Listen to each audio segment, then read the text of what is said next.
Hey everybody, welcome to The Voice Roundtable Recap. I'm David Komer. I'm Carol Brown. And I'm Andrea Blum. And we're going to talk Team Blake, and it's not going to be pretty.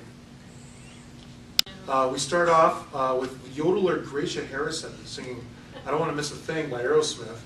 Weird song choice, although I don't like to see candidates hurt by song choices when the whole point of this is take a shot next time you hear Christina say, make it your own. Right. Because that seems to be like the key word this time around, the key term. But again, though, sometimes song choices do hurt you. And she went up against Liz Davis, who chose Miranda Lambert's Gunpowder and Lead. And I believe, if I may quote my wife, Robin, she said Liz Davis, quote unquote, smoked her ass. And great, I mean, Liz, just all the way. I thought just pummeled her. Yeah. Gracia, you can't just take the word thing and call it thing. And I have going to get you through. Yeah. And although she's gorgeous to look at, I have not been a huge Liz Davis fan. I thought she's good, but I thought it could have gone either way on her in the previous rounds.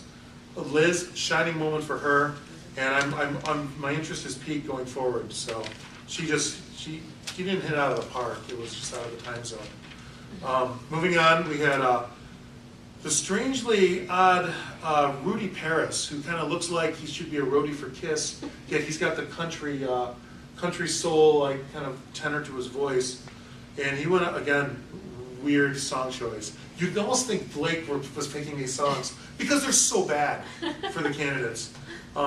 He goes up against Terry McDermott, the rocker with the universal haircut of Scotland, we've decided, based off Danny's girlfriend from Candy Shack. And the Bay City Rollers. Right, and the Bay City Rollers, thank you.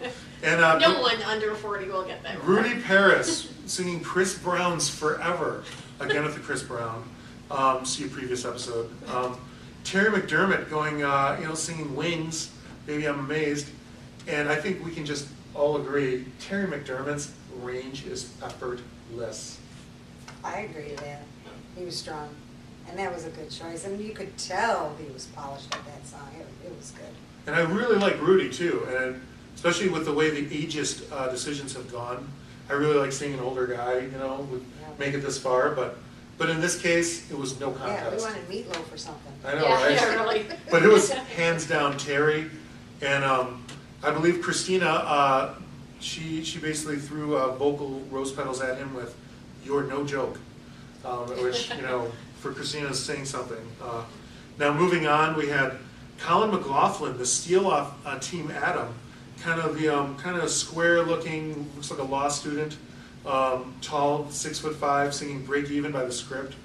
By the way, I'm so tired of this song. I don't think I've even heard it on normal radio because I don't listen to it. Kill Your Radio, but I'm so tired of this on competition shows. Personal ran over. But it's a good song, but you can only hear it so many times on competition shows. It's kind of vanilla, but hey, whatever. Going up against Michaela Page, a 16-year-old Mohawk internet radio host, singing "Love Is a Battlefield" by Pat Benatar. Dude. Yeah. Okay. Michaela wins, and I wrote one note, and it's kick ass. Yeah. She won hands down, yeah. She killed it. Yeah, this is where I made it home for this battle for Tuesday. And yeah, she's been a favorite. And that song was just right up her alley. It had that kind of like rebel kind of tone to it. And she's amazing for 16 years old. She's can't believe she's ridiculous that young. voice. One of my favorite songs ever, and holy crap, Michaela. It was great. And I love Blake's line of, "It just kind of comes down to what I'm into." We're all into Michaela at this point, and I really, and again, with her and Terry moving on, I'm so glad that we don't have one finalist per team with this year's rules. It's going to be best of the best no matter what. So now moving on. Okay, Here's where it gets ugly. This is where it gets ugly. Yeah. We have mariachi singer Julio Cesar Castillo singing "Somebody to Love" by Justin Bieber against 15-year-old ex-Christina team member Marissa Ann, who sang "Lady Marmalade." And Julio ends up being the choice by Blake. Yeah. WTF. That's all I can say. Yeah. Yeah. I got 2 hearts for Marissa Ann. That's how good she was. she killed that song, and that song is, again, another one that's just insanely hard to sing, and you're singing Christina's, a song that Christina had a part in, and she just killed it. That's a song where you can, we get off on talking about people, doing their runs and all the vocal gymnastics. Well, that's a song where you're supposed to do that. You're supposed to bring it and show everything you can do, and she did. And it was never forced either. It no, was all organic. No, it was so natural and effortless. That was a good way to put it. Blake really just dropped the ball on this one. Blake is a total joke as a coach.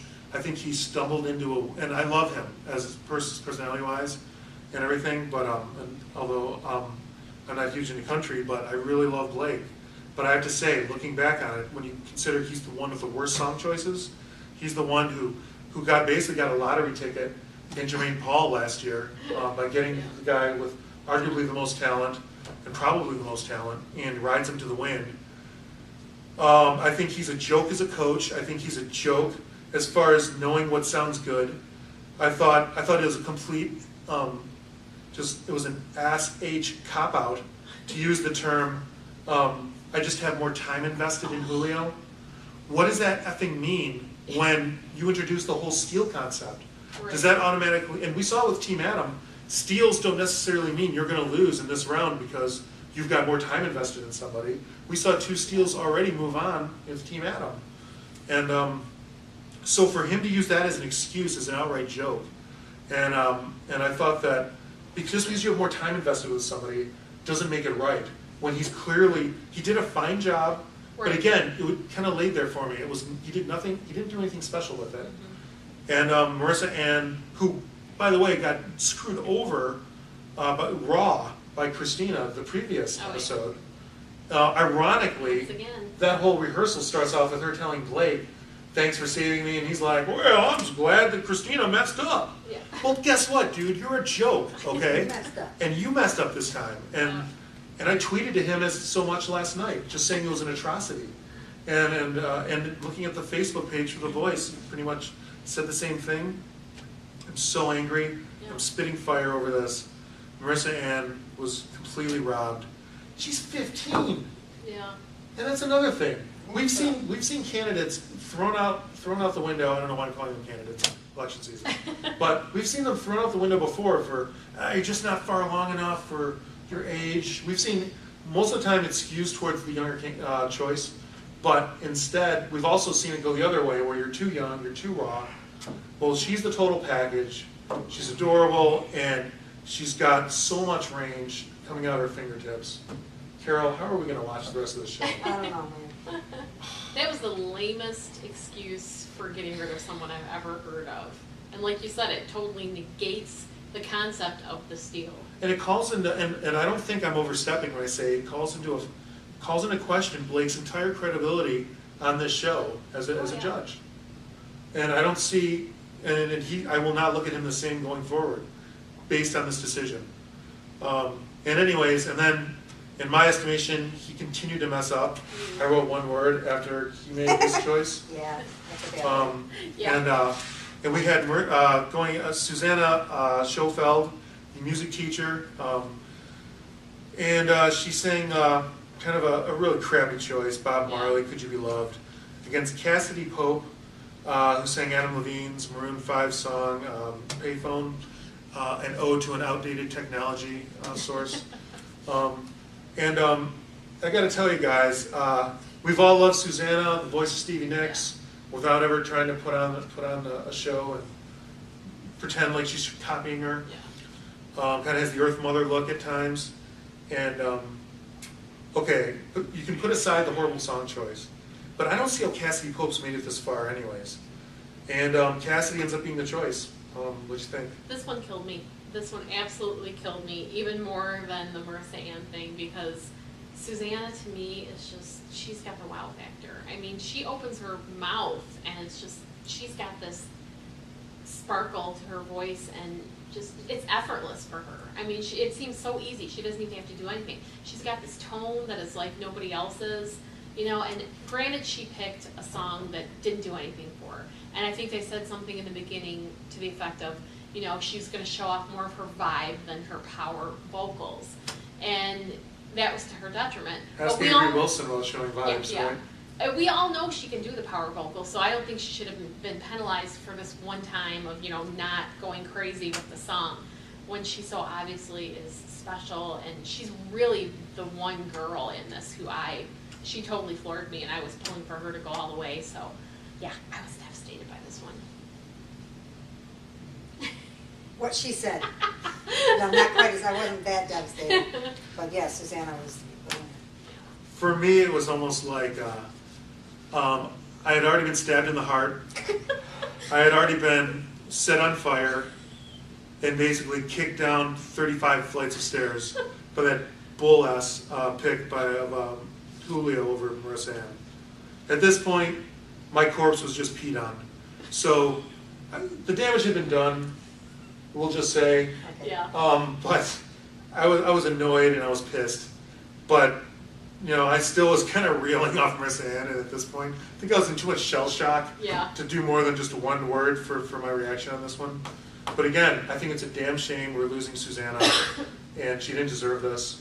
And I thought for the most part she did what she could with that song. Yeah. I don't think it was terrible. Despite It being a wasn't. terrible choice, she kind of made it passable. It was a solid performance. It just didn't show off everything she could do, and unfortunately that was her demise. Well, anyways, guys, we're moving on to the live playoffs next week. Be sure to check back, see what we think. Hopefully nothing gets broken.